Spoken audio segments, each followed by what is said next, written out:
Assalamualaikum warahmatullahi wabarakatuh. Berikut ini adalah full tanggapan dari Gus Rumail Abbas terkait polemik nasab habaib di Indonesia. Simak videonya sampai selesai, semoga bermanfaat.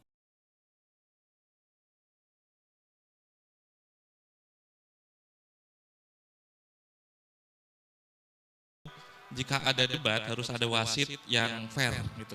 Harus ada satu orang pakar yang bisa menengahi antara beliau berdua. Akhirnya tidak Kiai Imad gak berkenan. Saya insya Allah hadir pas waktu itu. Ya Kiai Imad sendiri yang memberikan badal, yaitu Kiai Khotimi, Ketua PWNU Banten kalau nggak salah itu sebagai perwakilan. Dialog kedua pas waktu saya ke Jakarta itu saya berusaha untuk menemui beliau untuk soal untuk mendialogkan langsung gitu. Rasanya kan kurang greget ya debat kok di medsos atau di YouTube kan kayaknya gimana gitu. Pengen saya sampaikan langsung kepada Kiai Imad, akhirnya ada uzur juga. Mas Gus Hanif, penyambung saya untuk ketemu Kiai Imad itu kecelakaan, akhirnya nggak bisa ketemu. Tapi sekadar menunggu ini aja, proyektornya nyala. Ini saya kasih prolog. Beberapa alasan kenapa saya terlibat dan jangan kaget juga jika nanti ada tampilan foto saya dengan Gus Fuad Pleret, Gus Fakih Wirahadi sama Mas Sugeng. Karena beberapa orang yang saya jidal itu saya temui langsung. Ya untuk menunjukkan kepada jenengan semua bahwa ilmu itu harus didiskusikan secara langsung ya biar gak jadi gosip gitu.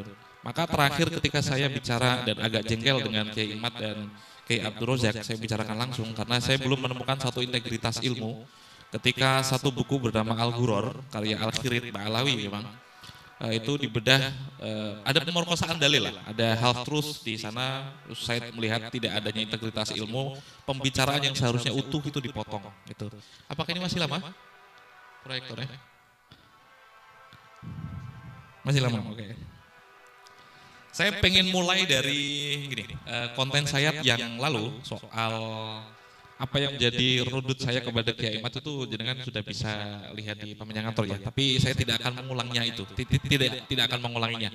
Yang akan saya tampilkan sekarang adalah beberapa bukti historis dan logika yang dipakai seorang sejarawan untuk mengisbatkan seseorang.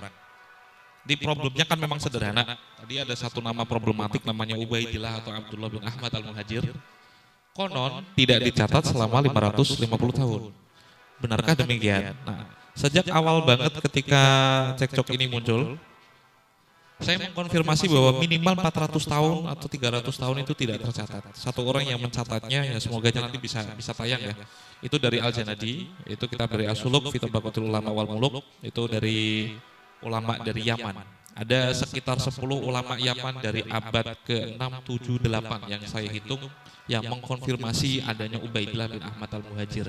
Minimal yang saya bawa hari ini adalah bukti historis dari susunan fragmen mencari seseorang di masa lalu yang harus diakui tidak seperti bayangan jenengan semua, tidak ada pengadilan agama secanggih sekarang, tidak ada dukcapil di masa lalu. Makanya kita ngelacaknya itu harus tricky banget gitu. Mungkin halaman pertama mungkin langsung. Nah, saya berusaha untuk membawakan 5 tema dan paling mentok nanti itu ada isbat sekitar 566. 566 dikurangi sekitar 400 berarti 150 lah. Berarti angka 550 tahun yang ditawarkan oleh Kiai Imad sudah saya tawar menjadi 150 saja. 150 tahun saja itu mentok. Tuh, yang kedua, lanjut. Adminnya di mana sih? Oh, di sana. Oke. Next. Saya berusaha mengawali dari bagaimana cara ulama nasab mengisbatkan nasab ya. Nanti itu saya berikan insight betapa pentingnya sumber sezaman. Jadi ada musalamat antara saya dan Kiai Imad bahwa bukti sezaman itu perlu. Kendati pun demikian, saya fokusnya ada di sejarah, kajian historis dan akan mengkritik apapun yang bisa dikritisi dari kajian historis.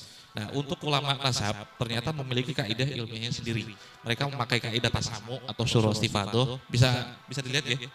Ada 4 macam paling tidak, berarti kan catatan dari keluarga yang sahih. Terus yang kedua syura istifadoh atau biasa dikenal dengan tasamu, bisa didengarkan kayak Gus Hasan ini bin siapa semua orang di Bondowoso mengerti. Dan itu adalah yang dimaksud dengan surah wastifadoh. Surah belum tentu istifat dan mustafat belum tentu surah. Keduanya bisa jadi berbeda, tapi salah satu di antara keduanya bisa sahih untuk mengisbatkan nasab. Selanjutnya ada al-iqrar, berarti kan konsistensi dari sebuah ikrar, dan yang terakhir adalah seperti Mahdi Rojai, yang mengisbatkan Ba'alawi ketika diragukan mengirimkan surat itu bentuk dari tahqiq seorang muhaqqiq itu. Nah, problemnya saya bawakan dari Muqaddimat fi ilmin nansab. Ini kitab baru karena saya merasa paling representatif.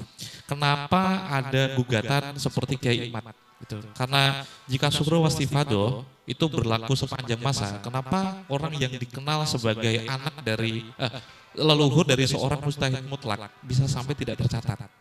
Jika surah wastifado itu dikenal, kenapa namanya tidak pernah sekalipun dinotis oleh ulama di masanya? Jika surah wastifado itu berlaku sangat umum, kenapa tidak ada satupun bukti bahwa dia itu ada? Itulah kenapa Kiai Imat itu bertanya-tanya. Sebenarnya Ubaidillah bin Ahmad al-Muhajir ini benar-benar ada atau tidak? Gitu. Makanya di redaksi yang selanjutnya ya, ketika ada bukti yang dimaksud dengan bayyinah shorihah, Kiai Imat memiliki definisi yang berbeda dengan saya. Asy-Syajarah Al-Barokah beliau anggap sebagai bayyinah shorihah. Bayyinah shorihah itu bisa dipakai untuk mengibtal nasab. Jika memang kemutawatiran misal Gus Umar bin siapa itu udah syuhra wastifado, ketika ada bukti sahih seperti keluaran Dukcapil mengeluarkan Gus Umar adalah bin orang lain, itu bisa membatalkan syuhra wastifado. Begitupun sebaliknya. Nah, selain yang kedua, saya ngasih satu contoh lagi bahwa mengibtol nasab itu bukanlah selanjutnya Kang Admin. Nah, ini bukan berusaha untuk menambahi perkara ya. Bani Qatadah itu kan sahih. Banyak asraf di Al-Hasani di Mekah. Salah satu ulama sezaman sekitar 565 itu membatalkan nasabnya. Jadi perkara ibtolun nasab itu bukan perkara yang baru gitu maksud saya. Di Lubabul Ansab, Ibnu Funduk itu sekitar 566 itu membatalkan salah satu datu bil ittifaq. Redaksinya bisa dilihat bil ittifaq. Nama Abdullah bin Muhammad bin Musa As-Sani yang menjadi datu semua Bani Qatadah Al-Hasani itu dibatalkan dan bil ittifaq. Saya tidak sedang berusaha mendorong jenengan bahwa ini dibatalkan, enggak. Ini sekadar contoh. Dan yang lebih shock lagi mungkin kalau jenengan nggak tahu slide selanjutnya. Saya dapat manuskrip dari Imam Safaroni, seorang ahli nasab sekitar abad ke-8 atau ke-9. Bisa dibaca. Kira-kira siapa tokoh yang sedang beliau batalkan nasabnya? Syekh Abdul Qadir Al-Jailani. Jadi membatalkan nasabnya Ba'alawi bukan kali pertama. Bahkan Bani Qatadah yang sangat-sangat ring satu kesahihannya itu menurut Gus Habib Rafael ya itu sangat ring satu di Hijaz itu ternyata bisa dibatalkan. Dan jangankan itu, Syekh Abdul Qadir pun ternyata bisa dibatalkan. Konon seperti yang ditulis oleh Asafar ini, orang di Syam berarti Syria ya, itu populer mengisbatkan silsilahnya Syekh Abdul Qadir Jailani dengan dua jalur seperti ini. Bisa dibaca di sebelah kanan, kalau misalnya yang sebelah kiri nggak bisa dibaca. Ini kata Safaroni yang paling bawah. Kilahuma ada dua isnad, ada dua nasab yang disandarkan kepada Syekh Abdul Qadir Jailani. Kilahuma ghairu sahihin. Wa qad turia dan silsilah ini dibuat-buat. Padahal kalau jenengan itu punya ijazah manaqib dari Syekh Abdul Qadir Jailani, salah satu silsilah ini kan yang jenengan yakini. Nah, ini sekadar contoh biar jenengan nggak terlalu kaget bahwa membatalkan nasab itu bukan perkara yang baru. Oke, clear ya? Ada pro Kiai Imat nanti silakan, forumnya nanti lebih enak. Next, mungkin lanjut. Nah, kali ini kita akan membahas tentang Bani Ba'alawi atau Bani Alawi. Terus sekaligus melacak selanjutnya, melacak Ubaidillah bin Ahmad al-Muhajir. Pokok pertama Kiai Imat membatalkan nasabnya Kiai Ba'alawi atau Ubaidillah itu berangkat dari kitab yang namanya An-Nafah al-Ambariyah. Gitu. Kenapa? Selanjutnya mungkin.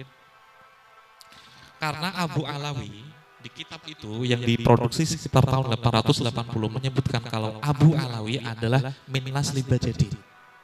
Jadi ada sebuah redaksi sekitar tahun 880 dari kitab seorang ahli nasab namanya An-Nafah al-Ambariyah menyebutkan kalau yang disebut dengan Abu Alawi, leluhurnya Bani Alawi sekarang, itu ternyata hasil cangkokan kepada Ali Bajadid yang sudah terkonfirmasi sebagai syarif.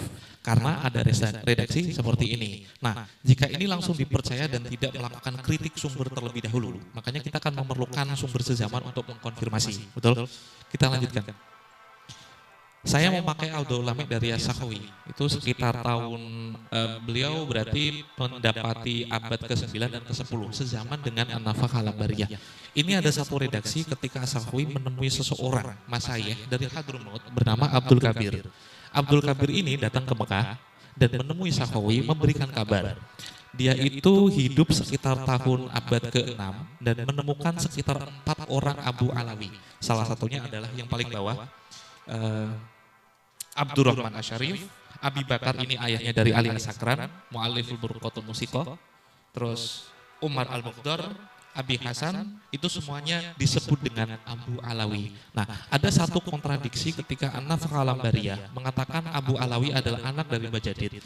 Kenapa rekomendasi atau informasi dari As-Sakhawi mengatakan bahwa Abu Alawi diberikan kepada julukannya kepada 4 orang yang dia temui dari Abdul Kabir. Jadi ada informasi bernama Abdul Kabir, dia datang ke Mekah. Sakhawi itu kan penduduk Mekah waktu itu. Menulis kitab Daul Ulame, dia menginformasikan Abdul Kabir itu seorang ulama Yaman datang kepada saya memberikan informasi bahwa di Yaman itu ada 4 orang yang disebut dengan Aba Alawi. 4 orang itu seperti yang disebutkan. Next. Nah, selanjutnya ini kitab yang tidak dimiliki oleh Kiai Imad, saya dapat itu masih hangat ini. Makanya belum saya restorasi. Ini sekitar tahun 855. Ini kitab sezaman dengan An-Nafaqah Al-Ambariyah. Untuk memastikan bahwa sumber sezaman itu penting mengkonfirmasi hal ini. Jika benar Abu Alawi adalah orang yang jadi keturunan dari Bajadid, adakah yang bisa menjelaskan sebaliknya? Ternyata ada. Satu tadi dari Sakhawi ya, dari Ad-Daul Ulame. Terus saya bawakan kitab yang belum direstorasi sama sekali bernama Jawharus Safaf. Itu sekitar 855. Nah, ketika Kiai Imad mengatakan Abdullah bernama Ubaidillah, di Tazkir itu dimulai dari Sayyid Ali As-Sakran, pemilik Al-Burqatul Musiqah. Kitab ini ditulis pada sekitar tahun 820.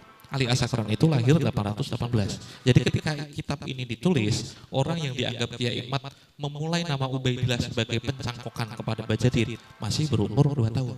Gitu. Jadi ini kitab paling awal yang bisa membatalkan teori bahwa Ubaidillah itu dimulai oleh Ali As-Sakran. Nah, informasinya seperti ini. Informasi ada yang paling tengah itu ada garis merah. Konfirmasi tentang 3 orang keturunan Alwi.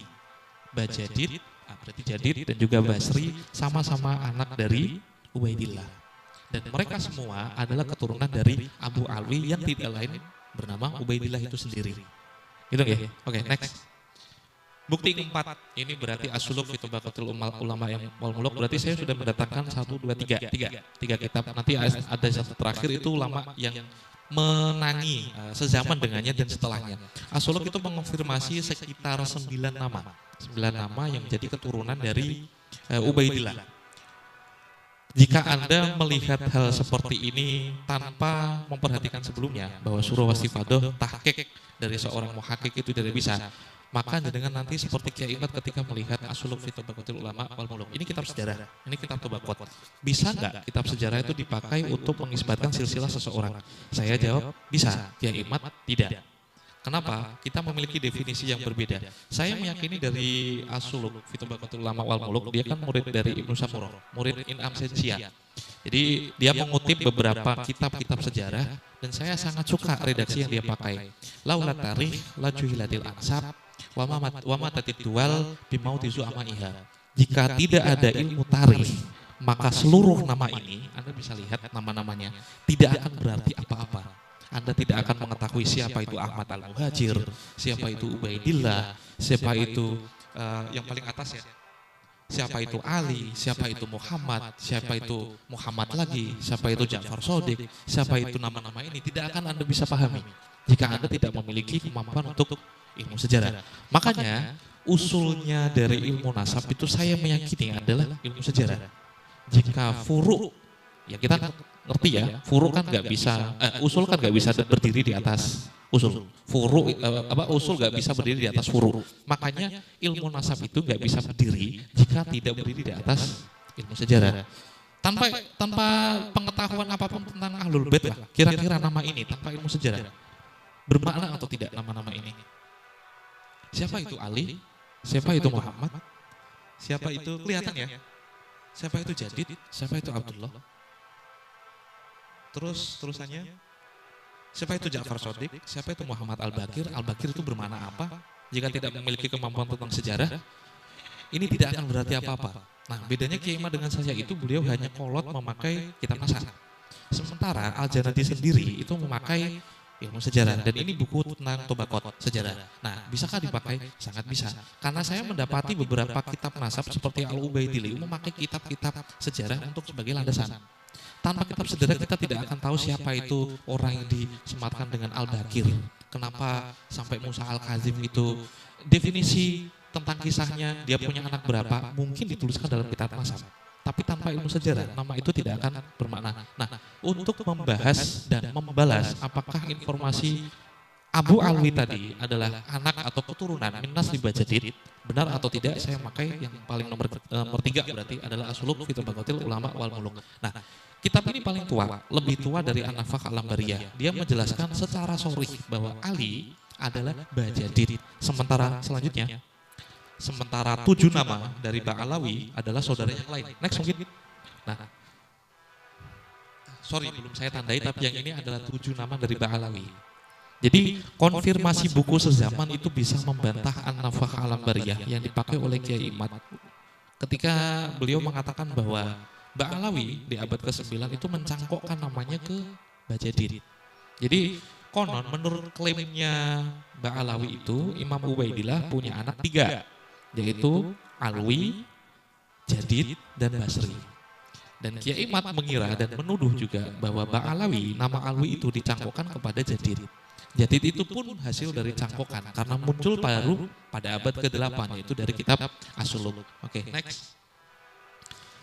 Nah, ini kitab tadi 3 kitab sezaman sudah membantah dengan sangat sharih ya bahwa Abu Alwi bukanlah keturunan dari Bajadid. Nah, kebetulan saya menemukan manuskrip dan ini sedang direstorasi. Ternyata ada Saktun Nasakh, AD. Jadi zaman dulu itu tidak ada penerbit. Orang-orang itu menuliskan kitabnya itu dikasih ke rentalan orang-orang. Misal Gus Umar punya profesi sebagai seorang nusakh, penulis kitab.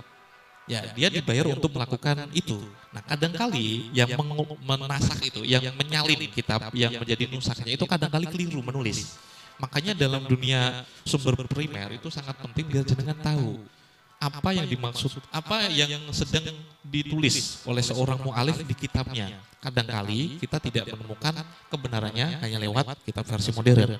Perlu muhaqqiq juga, perlu kitab asli juga. Nah, di An-Nafakh Al-Lambariyah yang diproduksi sekitar 880 itu, kelak nanti saya akan unggah. Dan saya akan buktikan ketika informasi Abu Alwi adalah keturunan dari Bajadid, itu adalah kekeliruan dari seorang penasak kitab.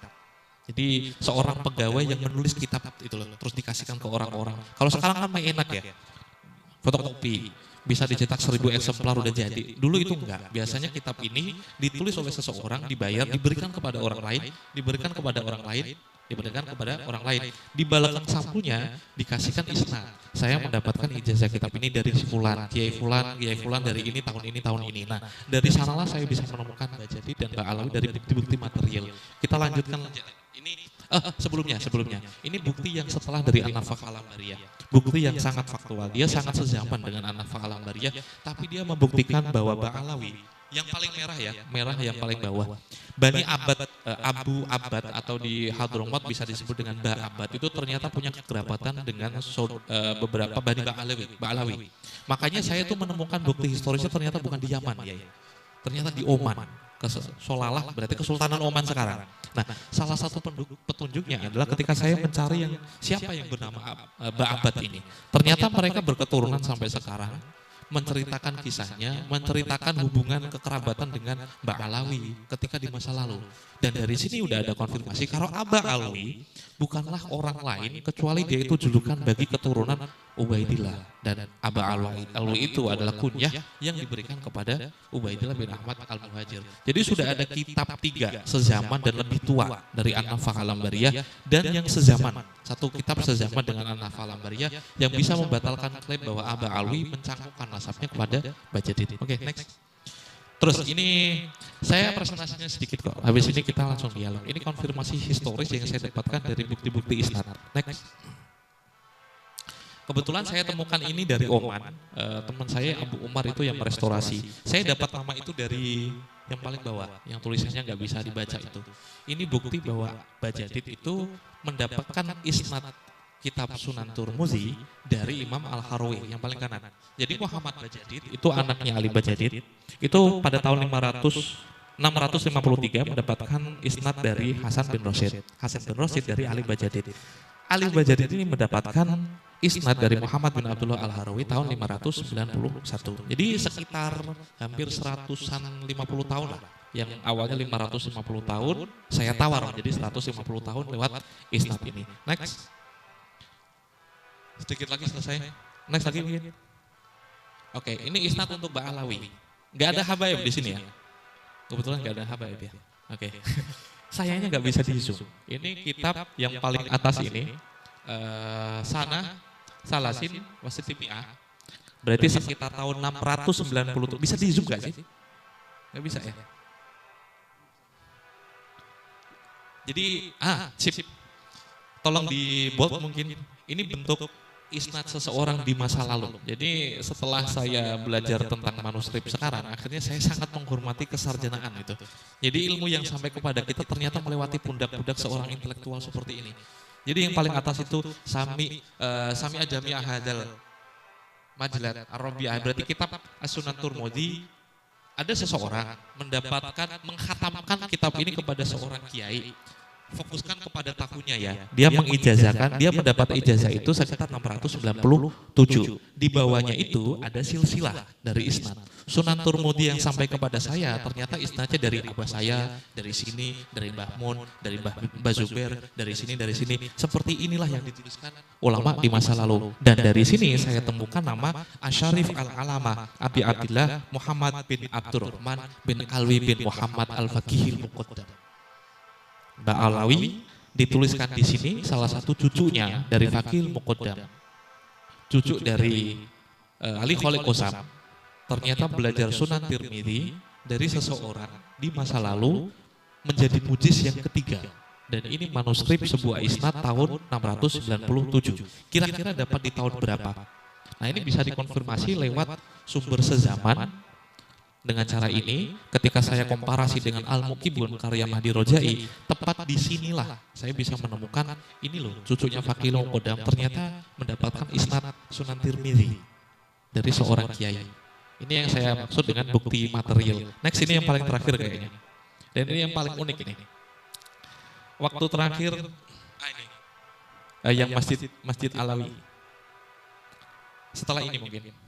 Kiai Mat itu kan sebelumnya menginsinuasi penemuan saya tentang Masjid Ubaidillah, Masjid Alawi. Nah, itu masjid baru itu, direstorasi baru abad ke-9. Saya buktikan itu keliru. Yang bawah ini kayaknya kan. Ini ada isnad, seseorang mendapatkan isnad di tahun, bisa di zoom mungkin? Oke, yang merah. Bawain lagi, drop. Apa yang bawah? Oh iya, sorry ini. Ini sekitar tahun ada keterangan, Oh iya. Pada 500, yang paling kiri pol, ada seseorang mendapatkan ijazah pada tahun 566. Di mana dia mendapatkan ijazah? Di suatu masjid bernama Masjid Asy-Syarif di Aden. Di sebuah masjid yang terletak di Aden, Yaman, dan disebut dengan Masjid Asy-Syarif. Nah, petunjuk ini saya itu agak aneh awalnya. Kenapa seseorang bisa disebut syarif di masa lalu? Kenapa bisa disebut Husaini seperti Ba'alawi tadi ya, cucunya Faqihil Muqaddam? Kenapa kok harus ada, mungkin saya bisa masuk akal itu disebut dengan guru. Kenapa ada yang membedakan dengan memakai kata syarif? Ini yang terakhir. Jadi, ini berarti sekitar tahun 566 ada seseorang mendapatkan ijazah. Ini sekadar membuktikan bahwa ada Masjid Alawi di masa lalu. Sekitar 566. Kalau dikurangi 400, berarti Alwi itu sekitar tahun 400. 566 berarti kan 160. Jejaknya kan masih bisa dicari. Itu sekitar kalau saya masih bisa mendapati adanya canggah. Canggah itu berarti yang keempat. 1, 2, 3, 4. 4 ya? 4. Ini masih bisa dipersempit lagi. Ini bukti yang paling sezaman ketika tahun 566 ada seseorang mendapatkan ijazah disebutkan masjidnya di mana. Nah, soal Asyarif Al-Husaini dituliskan ini yang paling terakhir, halaman yang terakhir. Sepakat ya, hukumul hakim yarfa'ul khilaf ya. Ketika hakim itu memutuskan sebuah istilah, ya tidak ada istilah yang lain. Ini kitab dari Turfatul Ashab, karya Umar bin Yusuf dari Bani Rasul. Yaman waktu itu kan dikuasai oleh Bani Rasuli, yang konon Sunni dan memiliki kompetisi teologis dengan Syiah. Nah, kiranya saya ingin bertanya, ketika ada konflik teologis di masa lalu, sebuah kesultanan Sunni, dia pasti mengerti dong yang namanya Syiah itu sedang mencari yang namanya imamah di sama imamah. Kira-kira bakal mewaspadai seseorang yang menjadi keturunan Imam Ali dari jalur Husain atau enggak? Saya ini pernah di video, mungkin ini saya ulang lagi untuk melogikakan. Dulu ketika ada perang antara Belanda sama Indonesia, misal di Bondowoso, informasi dari Bondowoso mengatakan kalau pasukan dari Jawa itu sekitar 10.000 orang. Tapi informasi dari Belanda mengatakan pasukan dari Bondowoso itu 1.000 orang. Kira-kira manakah yang paling benar dari informasi itu? Dari Belanda. Aduan akilon. Maksudnya informasi dari musuh itu terindikasi yang paling akurat. Maksud saya mengantarkan kitab ini kitab yang paling sunni dimiliki oleh seorang sultan ketika di sana banyak Alawin yang paling bisa dicari oleh orang-orang Syiah untuk menjadi imamnya adalah keturunan Imam Ali. Kira-kira bakal waspada atau tidak? Pertama, itu pasti waspada. Kewaspadaan itu kadang-kali diciptakan dalam bentuk label. Logika yang paling sederhana itu, panggilan Pak Haji sama Bu Haji di zaman sekarang mungkin menjadi privilege. Tapi ketika Anda belajar sejarah, ternyata itu dipakai oleh Belanda untuk mengidentifikasi siapa orang yang keluar negeri dan kiranya mendapatkan ide-ide tentang pembebasan, tentang resistensi, tentang perjuangan, tentang kemerdekaan. Jenengan mungkin bisa bangga memiliki label haji sebagai haji, tapi ketika kita hidup di masa lalu, itu tanda yang bisa dimiliki oleh Anda yang bakal diawasi oleh Belanda. Kalau ada ide-ide tentang pembebasan, Pak Haji ini nih pasti. Karena tidak mungkin orang yang berada di Pecinan, di Pekojan, terus di Kampung Jawa, itu akan bicara tentang kemerdekaan, karena dia tidak pernah belajar tentang itu. Dari mana dia belajar tentang kemerdekaan? Pasti dari luar. Nah, Asyarif Al-Husaini dari identifikasi seorang sultan itu, I'lam, Anna Syarifah, syarif itu saya pakai untuk menyebutkan dua tok. Jadi ada dua syarif di zaman itu. Ini sultan yang ngomong, bukan saya.